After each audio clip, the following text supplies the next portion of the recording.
Dan kita pun harus yakin bahwasannya semua kebaikan-kebaikan yang kita lakukan dicatat oleh Allah dan diberikan pahala oleh Allah selama niatnya karena Allah. Dan ketika kita melakukan berbagai macam kebaikan, maka bukan hanya Allah yang akan melihatnya. Allah akan melihatnya, Rasulullah akan melihatnya, dan orang-orang yang beriman pun akan melihatnya. Maka ketika kita menyampaikan berkah Fatihah, menyampaikan doa, ya, seseorang yang menyampaikan doa kepada kita, menyampaikan Fatihah kepada kita itu tidak lain karena mereka mengingat jasa-jasa yang kita lakukan. Nah, dalam satu hadis sebutkan, idza mata ibnu adama in qata amaluhu illa min salasin. Ketika mati anak Adam, putuslah semua pahala amalan-amalan itu. Illa min salasin, kecuali 3 perkara. Ya, shadaqatin jariyah aw ilmin yuntafa'u bi aw waladin shalihin yad'ulah. Pertama, karena sedekah jariyah. Nah, sedekah jariyah ini karena upaya kebaikan-kebaikan amal soleh yang kita lakukan semasa hidup. Ya, misalkan kita diberikan kelebihan, ya, harta kekayaan, maka harta kekayaannya ini kita jariyahkan, sedekahkan, wakafkan untuk kemaslahatan umat, untuk misalkan lillahi kalimatillah. Maka secara otomatis apa yang kita sedekahkan, yang kita jariyahkan itu akan senantiasa mengalir pahalanya kata Allah Subhanahu wa taala. Nah, kita tidak mampu ya secara harta kekayaan, maka secara ilmu kita memiliki ilmu pengetahuan, life skill, keterampilan yang mumpuni, yang mampu memberikan kebermanfaatan kepada orang lain, kita bagikan, kita share kepada orang lain. Jelas ya, ini akan memberikan kebermanfaatan kepada orang lain dan akan menjadi amal jariah bagi kita semuanya. Nah, termasuk Iwan semuanya men-share kebaikan, di-update status di medsos, ya, selama kebaikan itu terus ya memberikan kebermanfaatan ya kepada orang yang membacanya, ibarat snowball, ya, bola salju akan terus bermanfaat dan dimanfaatkan, dan selama itulah pahalanya akan senantiasa mengalir kepada kita semua. Nah, awaladin sholihin yad'ulah, atau anak soleh. Nah, anak soleh ini kan tidak mungkin anak begitu saja soleh. Selain memang kita harus meyakini ada qada-qadar dari Allah. Nah, tetapi ya secara ikhtiar kita berkewajiban untuk mendidik anak kita.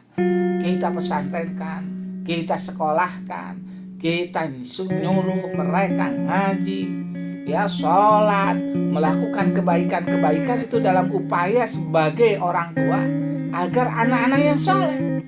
Nah, ini kan kebaikan-kebaikan budi baik yang kita lakukan semasa hidup kita.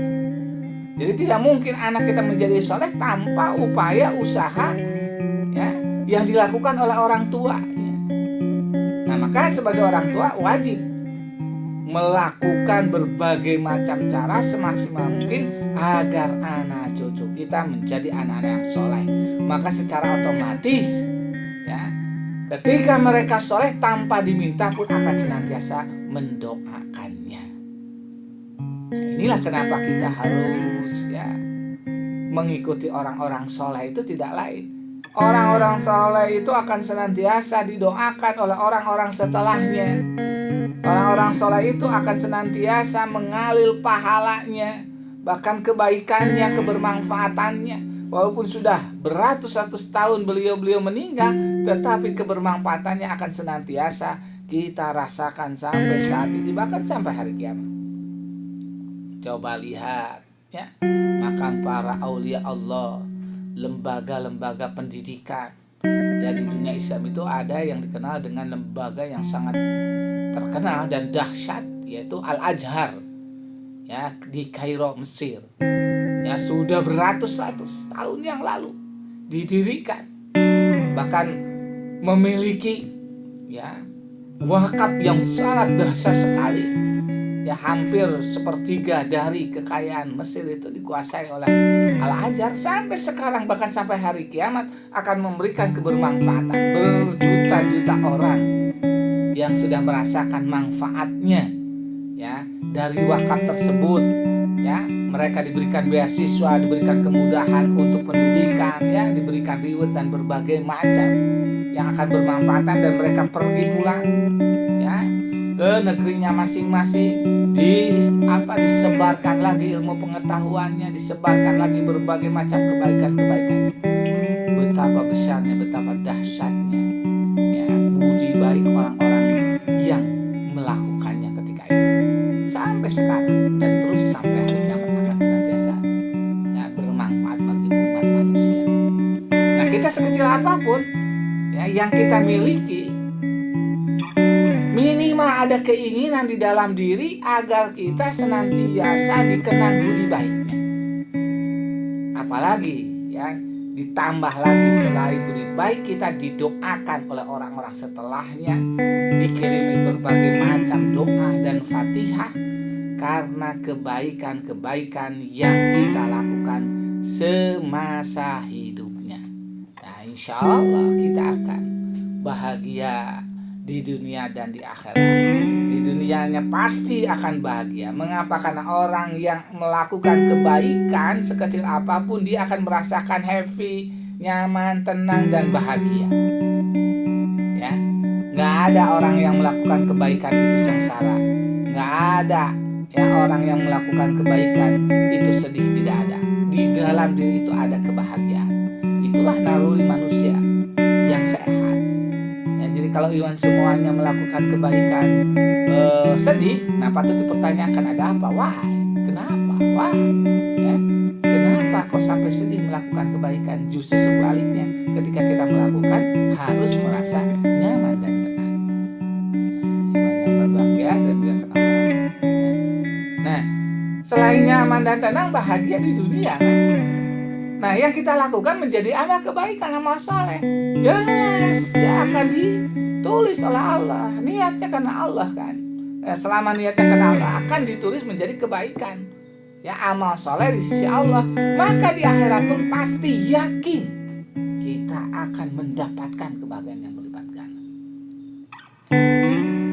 Inilah yang perlu kita tanamkan di dalam diri menjadi prinsip hidup. Ya. Sebagaimana baginda Rasul menegaskan khairun nas anfa'uhum linnas. Sebaik-baiknya manusia itu adalah yang bermanfaat bagi manusia. Bahkan bukan hanya bagi manusia, bagi sekalian alam, bagi hewan, bagi lingkungan. Jangan sampai menjadi ya penyakit di dalam kehidupan.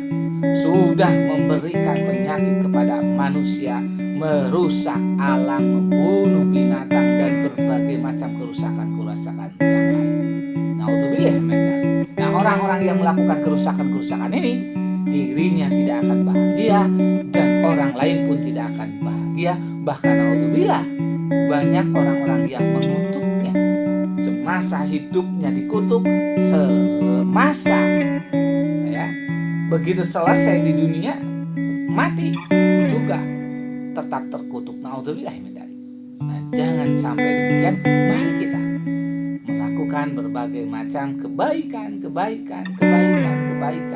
sekecil apapun kebaikan yang kita lakukan. Insya Allah ya kebaikan itu akan senantiasa dikenang ya setiap saat, setiap waktu, dalam situasi kondisi apapun ya akan senantiasa dikenang. Minimal didoakan oleh anak cucu, didoakan oleh orang-orang muslim, orang-orang yang beriman dimanapun ya. Mari kita contoh dan kita senantiasa berdoa ihdinas siratal mustaqim. Ya Allah, berikanlah jalan yang mustaqim, yang lurus, siratal ladzina an'amta alaihim, yaitu jalan orang-orang yang telah Engkau beri nikmat, ghairil maghdubi alaihim waladdallin, bukan orang-orang yang dibenci olehmu, bukan jalan orang-orang yang sesat. Siapa mereka? Adalah para anbiya, para rasul, para aulia, para solihin yang sudah ya, hidup di muka bumi dalam keadaan bahagia, dan di akhirat pun mereka sudah mendapatkan kebahagiaan sampai saat ini. Mudah-mudahan kita mampu mengikuti jejak langkah mereka sampai akhir hayat kita. Amin. Allah ya rabbal alamin. Allahumma a'inna ala zikrika wa syukrika wa husni ibadatik wa atasimu bihamdillah. Rabbana atina fid dunya hasanah wa fil akhirati hasanah wa qina adzabannar. Hasbunallah wa ni'mal wakil, ni'mal maula wa ni'man nasir.